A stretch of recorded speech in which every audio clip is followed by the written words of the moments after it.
We're back with more Tapped Out with Brendan Tobin and Sean Levine on the BetQL Round number two of Tapped Out here on the BetQL network with Brendan Tobin. I'm the sports machine, Sean Levine. This is a big hour, so keep your radio locked in right here. We're going to talk some future UFC fights this segment. Then we're going to talk about the big boxing match coming up later on tonight. That is Devin the Dream Haney versus King Ryan Garcia. Some props we like. Does Ryan Garcia get knocked out? Are the odds way too much in Devin Haney's favor?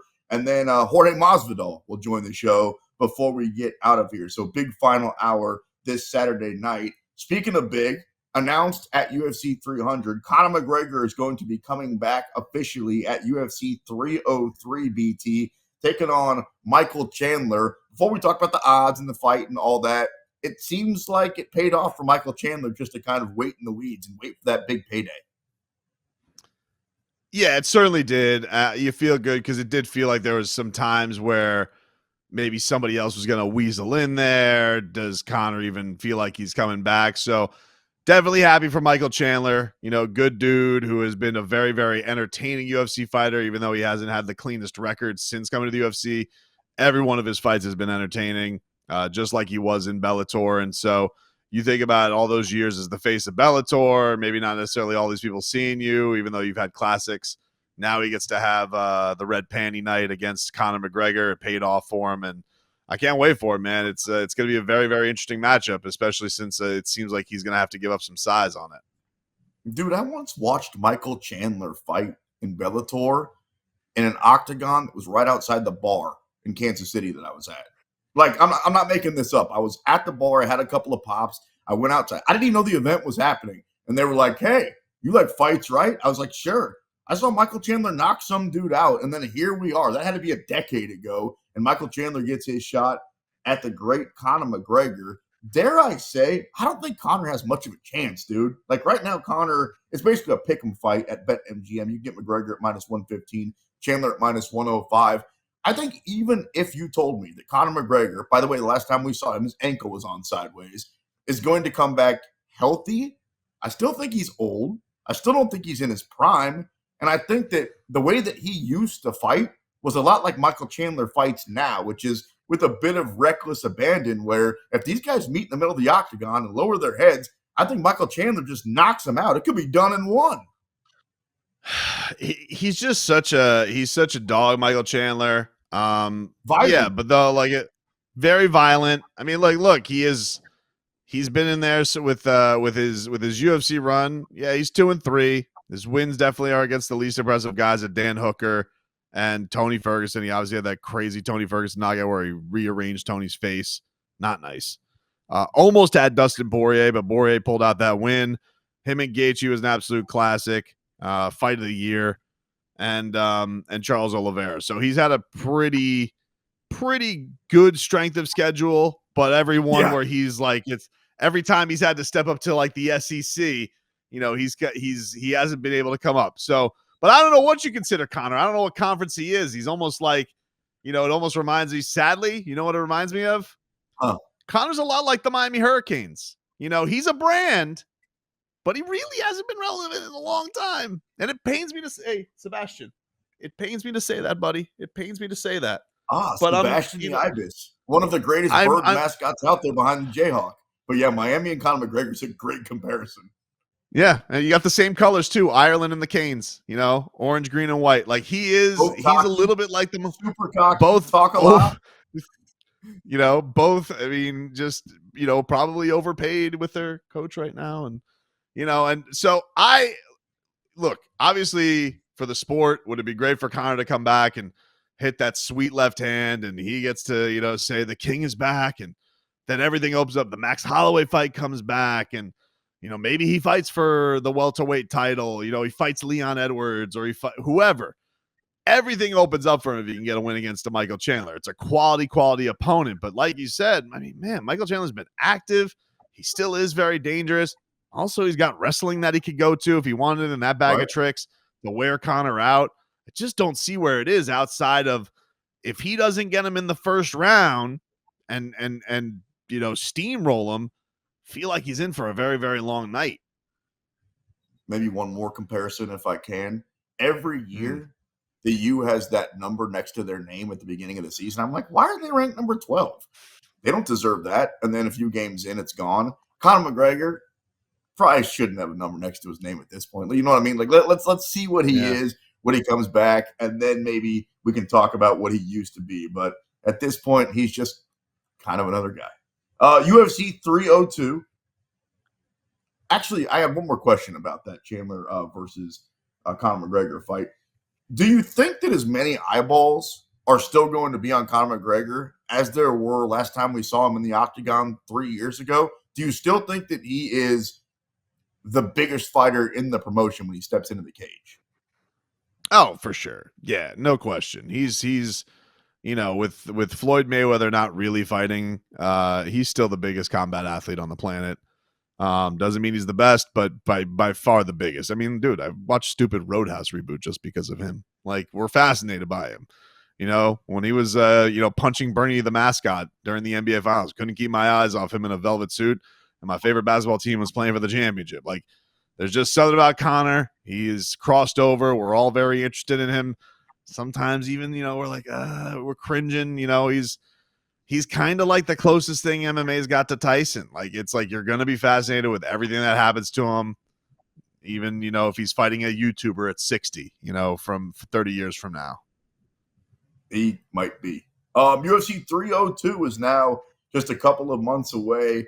The main event, Dustin Poirier versus Islam Makhachev. So everybody on this show made a bunch of money on Dustin Poirier the last time when he fought Benoit Saint-Denis. We talked about it. We said, what are we doing here? Why is Dustin a 2-1 underdog? Is BetMGM crazy? We said Dustin's going to finish him. All those things happen, which is why you should listen to the show.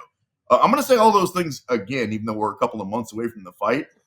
Islam's great. I understand why he's the pound-for-pound number one UFC fighter. There is no way in the world he should be a minus 450 favorite against Dustin Poirier. Poirier is plus 350 in this fight. And we know that Poirier loves to jump that guillotine and tries to sub fighters, and this could be a fight that's on the ground. Dustin Poirier will still knock your ass out. Ask Benoit Saint-Denis. This makes no sense. Like, this is one of those fights where you better get in on Dustin Poirier right now because you have to think this number is going to close by fight night.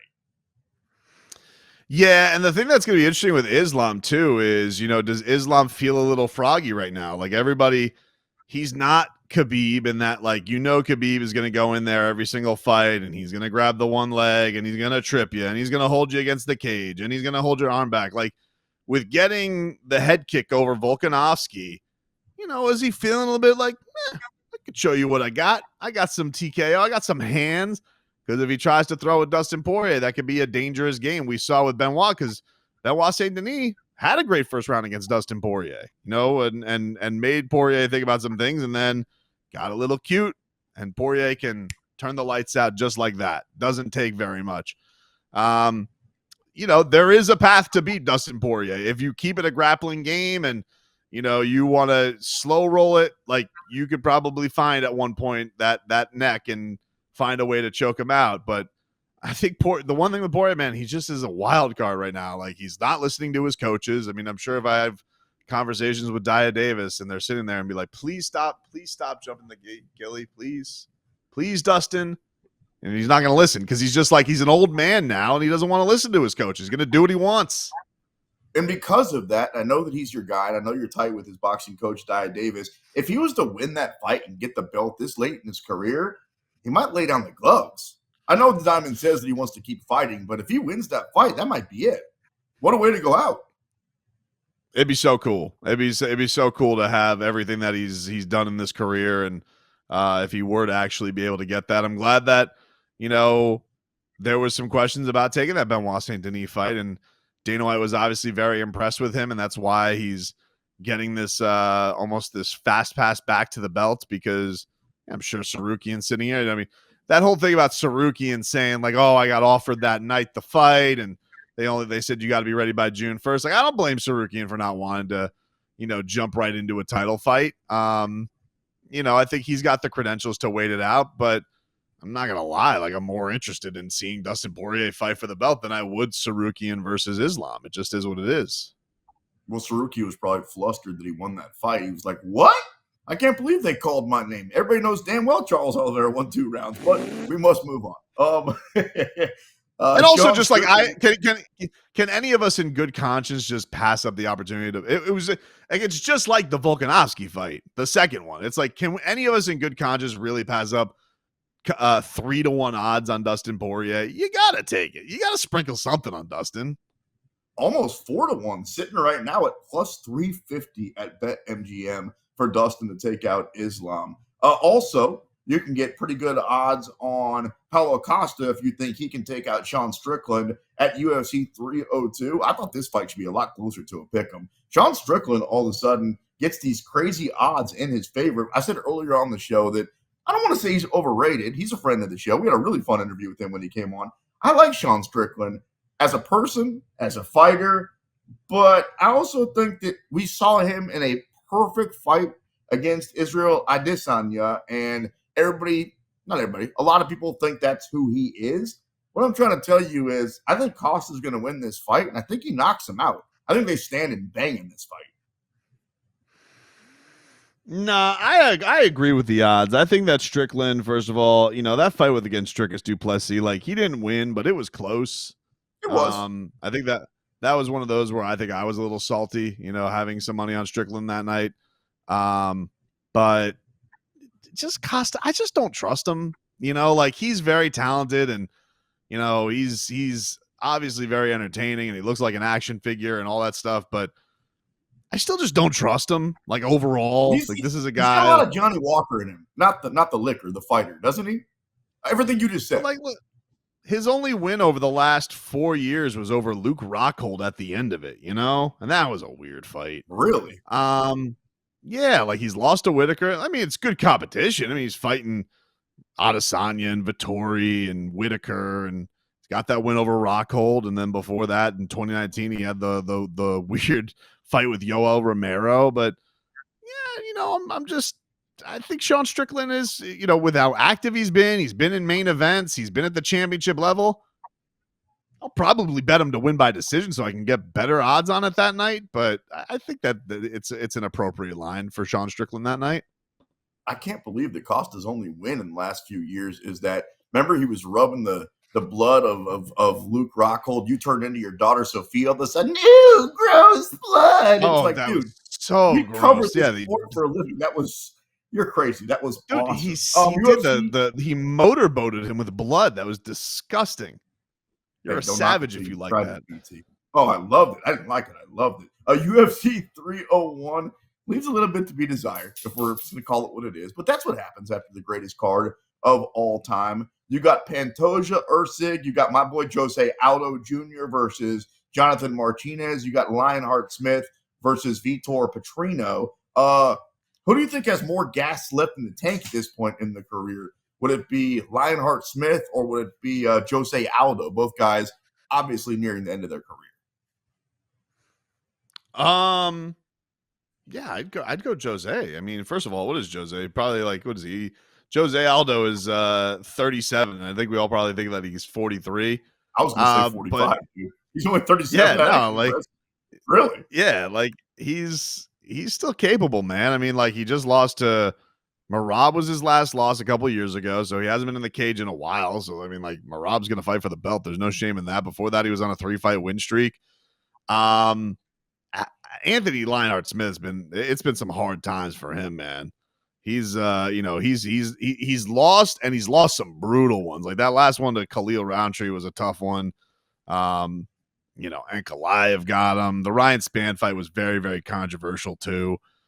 So he's been on some hard times. If I had to pick one guy to still have a lot left in the tank, I would go with the King of Rio. Hey, you said something nice about Jose Aldo. How about that? Lionheart the UFC loves him. He always gets these main event and fight nights. He finds himself again. He's not the co-main, but he's the third up at UFC 301.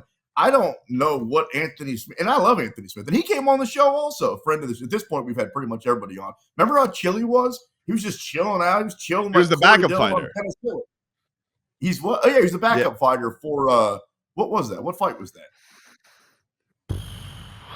Must have been Jamal Hill versus somebody, was I a think, because I Jamal think we Hill had Jamal fight. Hill that. It was a Jamal Hill fight. Anyway, It might have been Jamal Hill versus Glover, I think. That was I it. guess. Yep. That was it. No need to guess. You got it right. That's Brendan Tobin on the Sports Machine, Sean Levine. Also, Derek Lewis fight coming up in a few weeks in St. Louis. And I know it because I'll be there. On the other side, we got to talk a little boxing. We got a big one. Devin the Dream Haney versus King Rai Garcia right here on the BetQL Network.